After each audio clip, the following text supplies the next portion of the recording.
feel like your time isn't your own?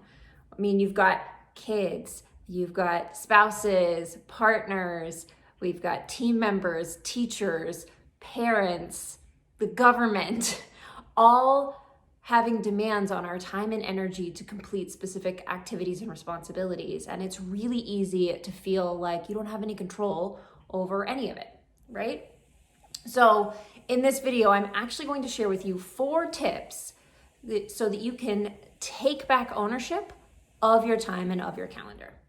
Hi, my name is ERIN Hayworth, and I am a goals coach and productivity strategist for online entrepreneurs. I help online entrepreneurs just like you to save time through custom action plans and simple systems so that you can grow your business without the burnout. So today I'm talking specifically about how to own your time, because it's really easy to feel like you don't have ownership over your calendar sometimes, right? There are lots of roles that you play, lots of people that rely on you, and it can be really easy to let other people's priorities overtake your calendar and feel like you don't really own the time. You're just a victim of your calendar, right? But the reason why I feel like this is such an important thing to discuss right now is because I recently had an experience. I was in a coaching program, and we were on a coaching call, and one person in particular kept asking, she said, I just lost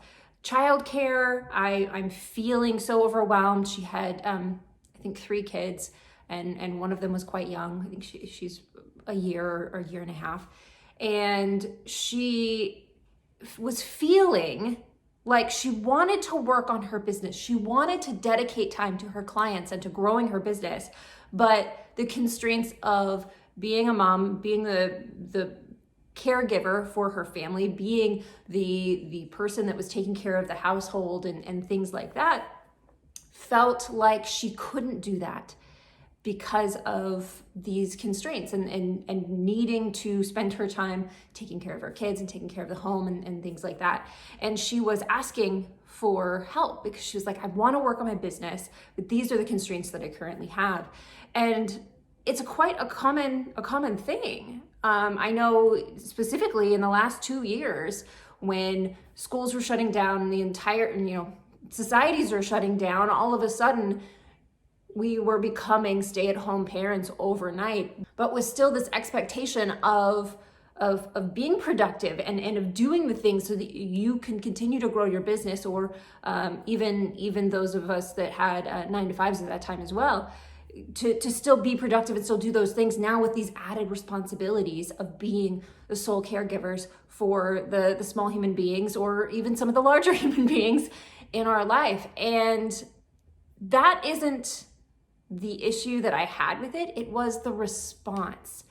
What this woman was told, and I know, I will preface this by saying, I know that the people who were giving her this advice were doing the absolute best that they could. This was the advice that had been given to them, and so this is what they were telling her because this is what they thought that she should hear or needed to hear. But in hearing all of it,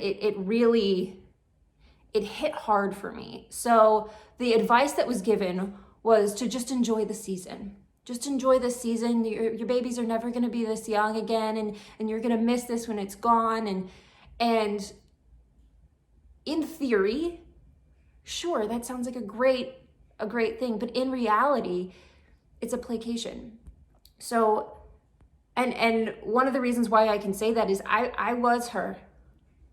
I was her whenever in March of 2020, everything got shut down, and I had just made all these big plans for how to grow my business. And my husband's job was not, thankfully, he was considered essential. And so he continued to work. But that also then meant when my daughter's school shut down, I had to become the sole caregiver of our daughter while still trying to do other things, while still taking care of the house and trying to make sure that things didn't fall apart, right? And my business suffered because of it. And I know how it did not last long. It lasted about 3 months of that, but it was detrimental not only to the growth of my business, but it was also so detrimental to my own mental health, because I felt like I had been reduced to just being a mom or just being someone that took care of other people. And that was something that I was always very cognizant of, that I didn't want that to be my only role. So that, I think, allows me to see this in a totally different way than maybe some other people saw this. Even to this day, I love my role as being Nora's mom. I love being able to spend time with her and take care of her, but it's not the only thing that I do, and it's not the thing that I use to define myself. And there's nothing wrong if that is what an individual uses to define themselves, but it's not what it's not the most important thing about me. It is very, very clearly like one of the roles that I love the most, because I love that girl more than life itself, right? Motherhood has been one of the coolest journeys, but it's not the only journey that I'm on, and it's not the only thing that defines me. And so going back to this particular woman, I could hear in her voice the desperation for being able to do something that fulfilled her. And I feel like there's such this stigma around women who are mothers saying that they want to do other things when somebody needs them, especially their kids. And that's why we've come to this conclusion that, oh, you just need to enjoy this season. No one would ever tell a man that. Never. You just need to enjoy this season. No. And so I felt like having everyone tell her those things while they were doing the absolute best that they could. And I so appreciate, I know they were coming from a place of love. I could tell she was just defeated, because she was like, I wanted strategy. I wanted a way to move forward. And you guys told me that I shouldn't be feeling this way. I should just be grateful for where I am. And there's something to be said for gratitude and being realistic about what it is that you have going on. But putting yourself on a back burner every single time things aren't perfect is a problem. And that is the big problem.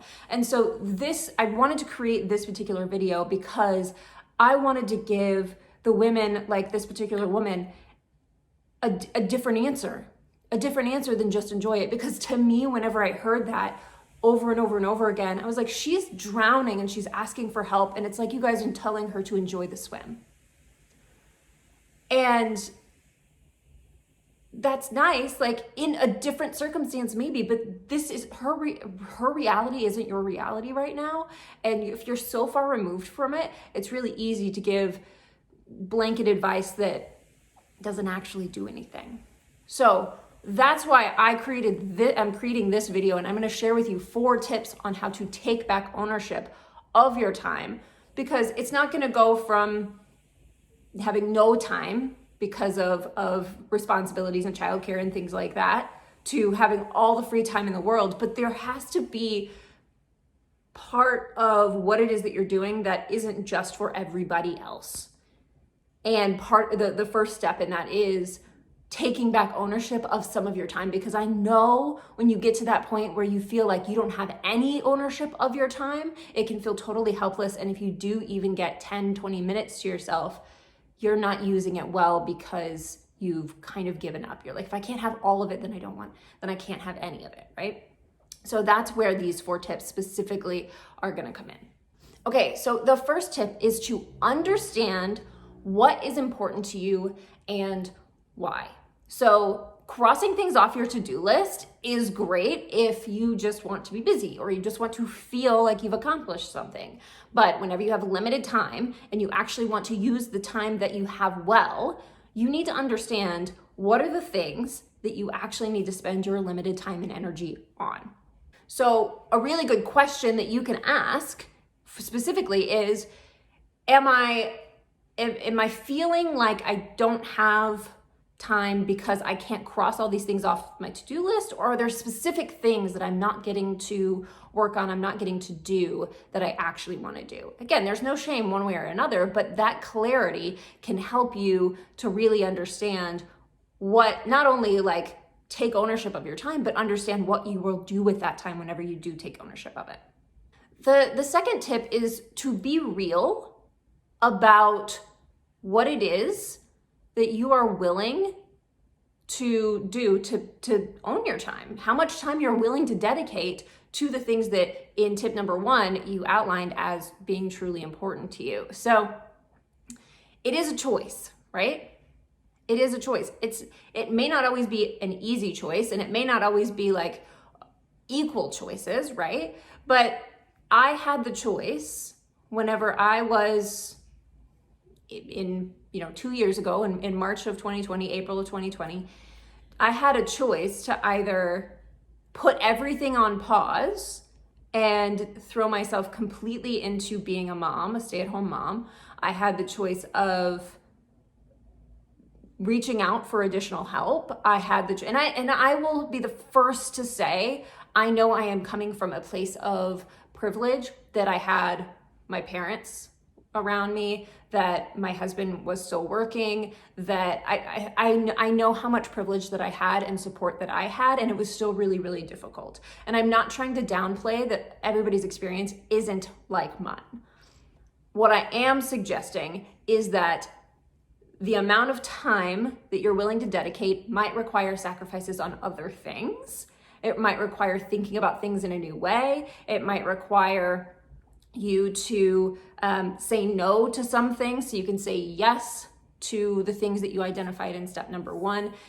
It is a choice. It's not always an easy choice, and it's not always a choice that you definitely want to make, but it is a choice that you get to make, okay? I'm not saying everybody has this choice, but chances are if you're watching this video, you have a certain level of choice, okay? So understand that it's not black or white, all or nothing. It is a choice, and there can be this gray area where it doesn't have to be, I have all the time to do all the things that I want to do, or I have no time. It can be, I can carve out an hour every single day in 2 15-minute chunks and a 30-minute chunk, or while the baby's napping, or as soon as my partner gets home, I say hello to them, and then I go and sequester myself in my office for an hour and work on things. Right? It's a choice, and it's about getting creative.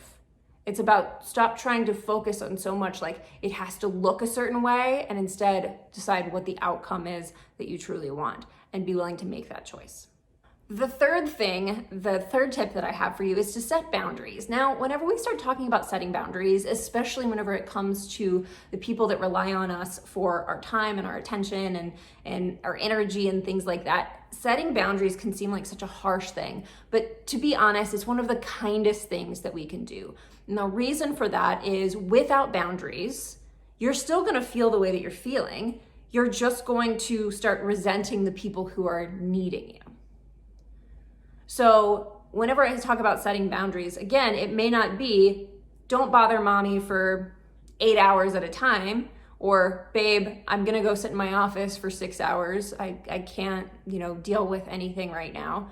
It might look like, okay, mommy's working for the next 30 minutes and your 4-year-old is able to comprehend that, right? And it's just gonna require some redirection. Now, does it take effort? Does it take energy to set and maintain those boundaries? Absolutely, but what is the alternative?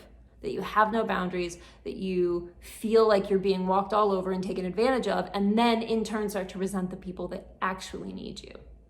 So setting boundaries, again, one of the kindest things that you can do for yourself and for those around you, because it allows you to still get what you need out of everything, out of your time, out of your day, without neglecting other people, without just saying, I'm done with all of this and having a mental breakdown, right? Because nobody is going to be the better for it if you get to the point where you're so burnt out and you are not feeling fulfilled. And then the fourth tip is to be flexible, okay? You cannot control everything. There are some things that you can control. You can own your time, but you have to be willing to be flexible, and you can't always prepare for every possible situation either. I know I've tried and it doesn't work like that. So being able to be flexible and be adaptable and make decisions aligned with the things that are truly important to you. Remember tip 1, the things that are truly important to you, being able to make decisions on the fly about those things. and make sure that you are taking in information and being able to make decisions on the fly, to be flexible and to be adaptable, is going to be a skill that serves you so well, not only in business, but in life as well.